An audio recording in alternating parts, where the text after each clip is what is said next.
we actually went all the way to China. I guess a corny joke. Bro. Yeah. Were you a fan growing up, watching wrestling in the business? I was not a fan of wrestling growing up.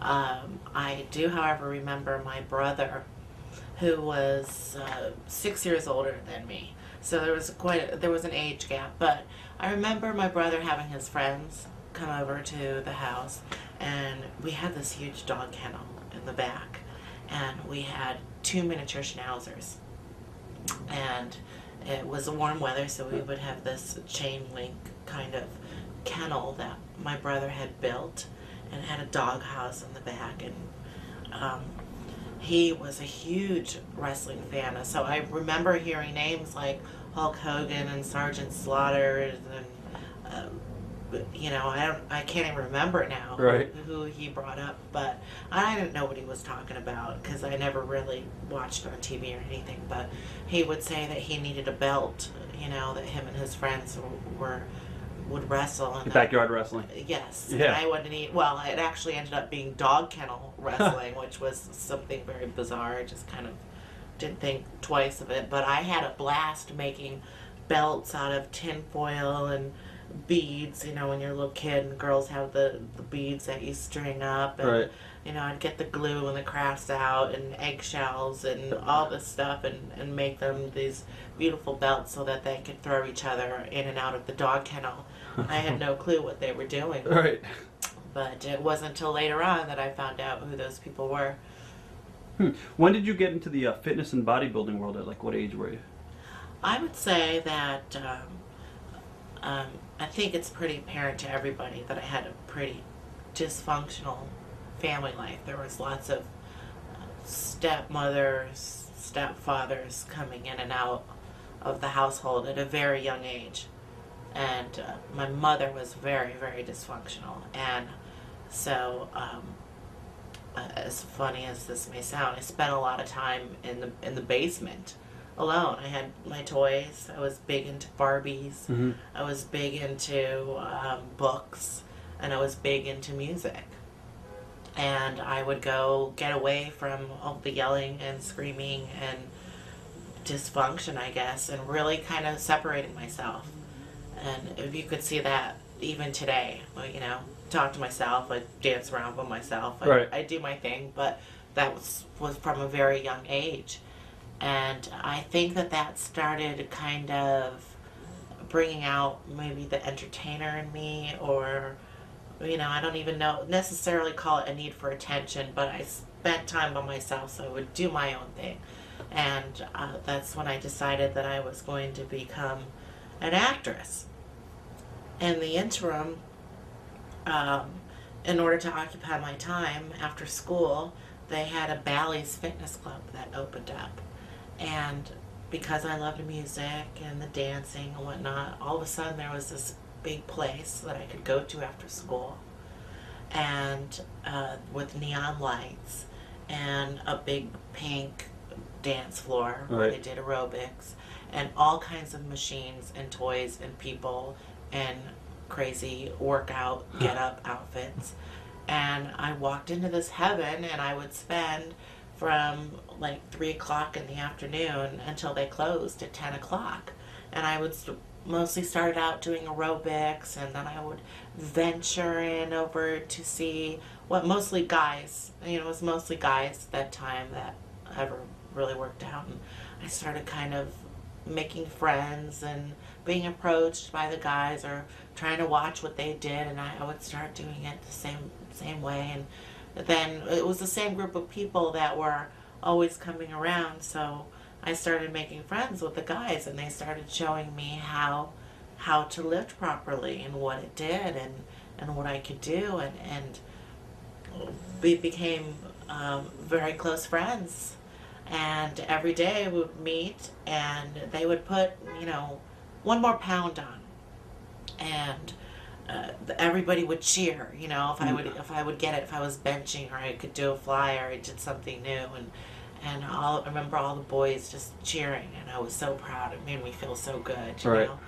And so I learned a lot about fitness and sculpting and strength right from the get-go of a group of predominantly male figures in my life Right. that I spent the majority of my daily life with. I guess at what age and how did you how did you get into the wrestling business? How did you hook up with Killer Kowalski? How did that all come about? Well, I wanted to be on TV, first and foremost. I wanted to be a movie star. Right. I wanted to act. And I knew I had the talent. However, um, by this age, I was How old were you around? probably hitting 18, 19, and I had already been sculpting my body without kind of really. I mean, it takes years to get a physique like that, and I had hours and years of training Right. by these guys in the gym, and so the physicality was getting in the way of my physical appearance, which I didn't see. So physical appearance has always been an issue with me from a very early age because it turned out to be something very positive, but it was very peculiar and very not accepted in those days. And so I started learning more about. I would drive to New York and try and do commercials or go for some of the seediest stuff, some decent stuff. Not Right. knowing what I was doing, I would get on the train and take the train into New York and spend my whole day to go out for something that I saw in the paper or something that I heard about or a phone call. And I would always get the same type of reaction, without my knowing it, kind of figuring it out that the first, when people would see me, they'd go, Ugh. wow, she's different looking. Right. And so I kind of then, it was when I then started to figure out, being more of adult, older, that, I did have this gift and that I'd worked very hard to have this physique, but I still craved that entertainment and all the things that I had wanted since I was a little girl, and that made me happy, and that was music and dressing up and playing with the Barbies at little drama scenes. Right. And all that stuff, and was realizing that I was not going to fit into the average role on TV. I didn't know anything about it, and then I was out at the gym one night and I came home, and my sister, who I was living with at that time, was watching wrestling with her boyfriend. They were like making out on the sofa and weren't paying attention to Right. what was on TV, right? 'Cause she wasn't a real big wrestling fan either. But they were busy, and so I walked in the door and I busted them and looked over and I went, "Oh my God! Not only are you making out, but you're watching wrestling. What are you doing? What is this?" And I started watching it, and it amused me in the sense that, and I didn't even really look at it physically, but I was like, each person was such a character, and there was lights and people clapping and screaming and booing and these crazy outfits and these crazy situations all in one night. Right. And then I was like, I don't know anything about this, but this is me. I can fit into this, and that's how I decided that that's what I was going to do. So how did you get hooked up with Killer Kowalski, and what was training like? So after I had decided that was going to be my career path, not knowing anything about it, of course, not understanding what as a female and what that look and presence it was just okay, that's what I'm going to do. Right. So first thing I had to do was find a wrestling teacher, right? Where do these people come from? How do they get in the business? Well, as we know, most of this is a generation-oriented business, or it's a very small niche. It's a very small group, so I started asking around. I went to boxing gyms, regular gym, different gyms, and said, anybody that teaches wrestling, just like it was like off the tip of my tongue, like it would be a normal thing to Right. go have a wrestling school on your local corner or something. I didn't know, you know. Um, and people were like, I don't have a clue what you're talking about. And then I started going to calling boxing gyms and going to boxing gyms, and of course they were psyched because I thought I was going to be this great female boxer, and I was like, no, I'm looking to do wrestling, you know. And I never got any response, and I started hearing one of these boxing promoters that I had run into said, Joni, I think that there's a guy named Kowalski who was a big wrestler, and I think he lives in Massachusetts. And I was like, okay, but nobody knows where he is. Nobody knows about him. But that's what I heard.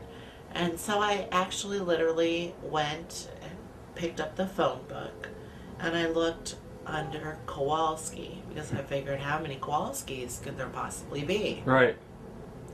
And there was one, and I called the number, and it was like 11 o'clock at night or something ridiculous. Of course, I'm a night owl, always have been. Thinking nothing of it, I picked up the phone, called him up, and I said, is this Mr. Kowalski? And he said, yeah, what of it? This grumpy, grouchy old geezer. And I said, my name is Joni. Somebody said that you lived near me, and I want to learn how to wrestle. And he said, told me where he was, in Tewksbury, Massachusetts. I lived about almost 2 hours away. It would take me to get there, and he said, show up with $2,000 cash. Here's where I am. I hung up the phone, and I went,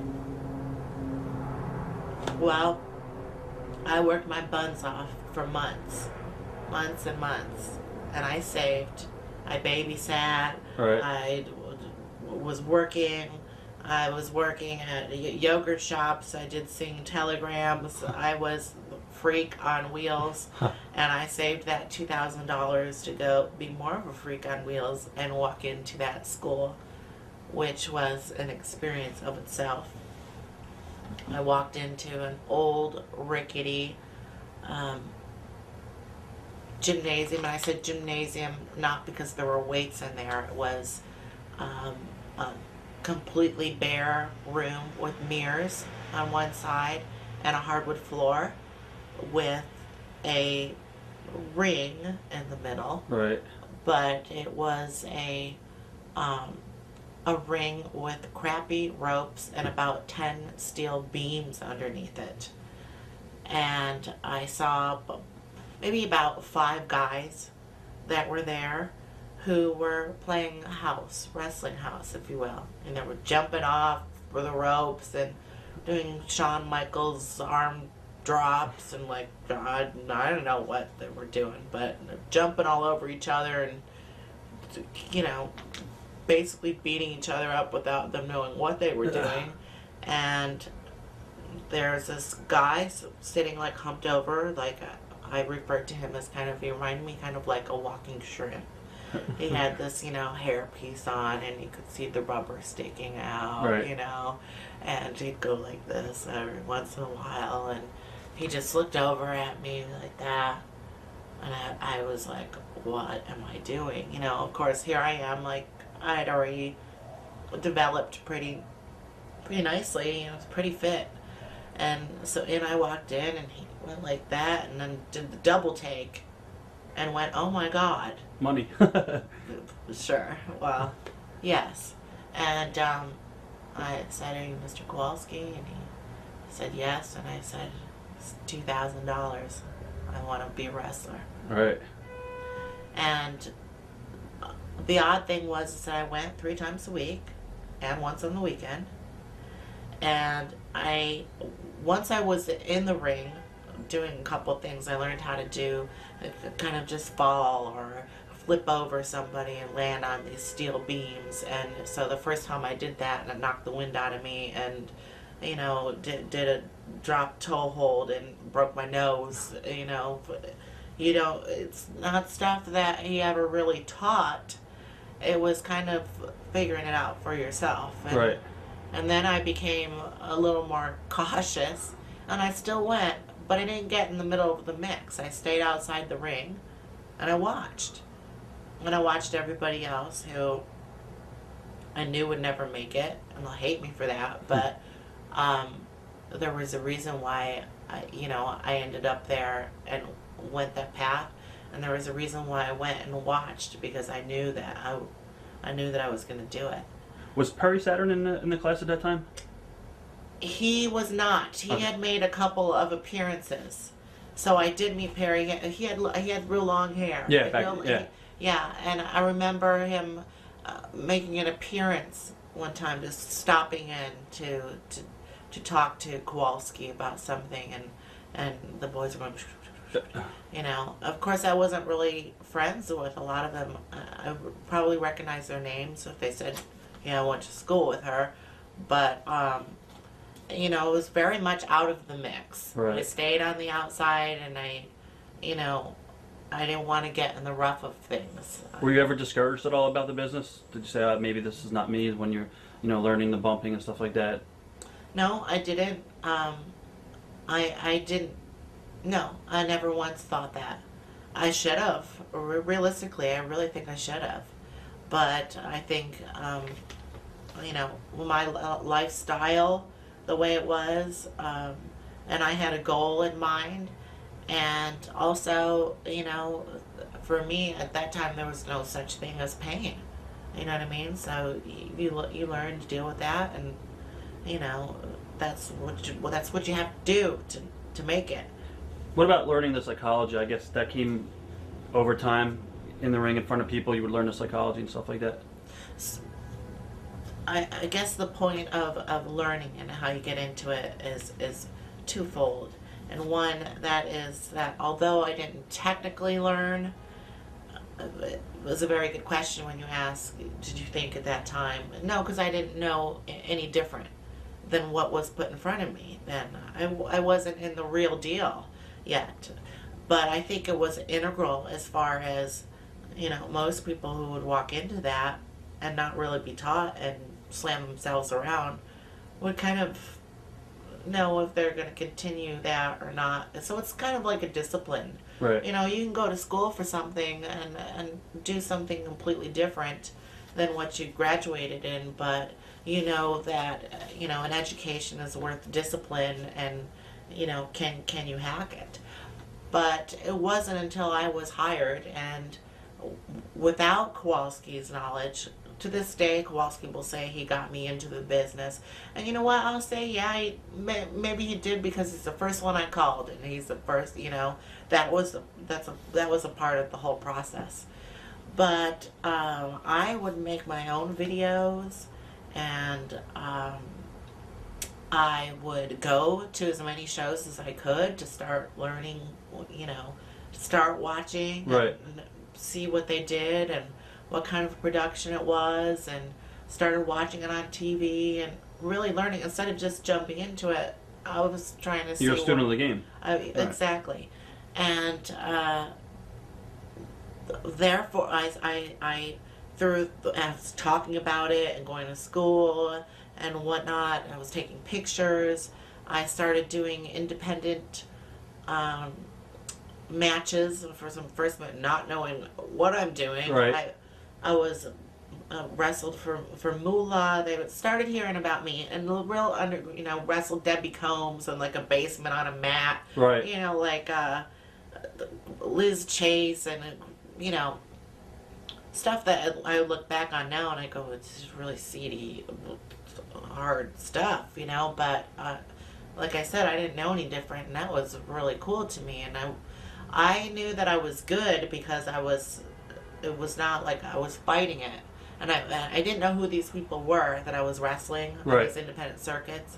But I think that I was there kind of to take a beating and learn, but it didn't end up that way. I was learning, and I was actually doing good. Right. So people started hearing about me kind of on the underground circuit, and I would travel. I would get in my car, would travel down to Florida in a beat up car. I would, I would travel to the Carolinas, and it was so dangerous. So I look back, you never know who you're with or what could have happened, It's crazy, but I was doing it, and I ended up meeting some of, how would I say this politically correct, because they're all were stars in my eyes, but I would say some of the lower guys rather than some of the top guys. Right. You know what I mean? Of course, In New York, you're talking if about? people only knew in the WWF, Right. then later on, but they're all equally as special. Sometimes it's the opposite,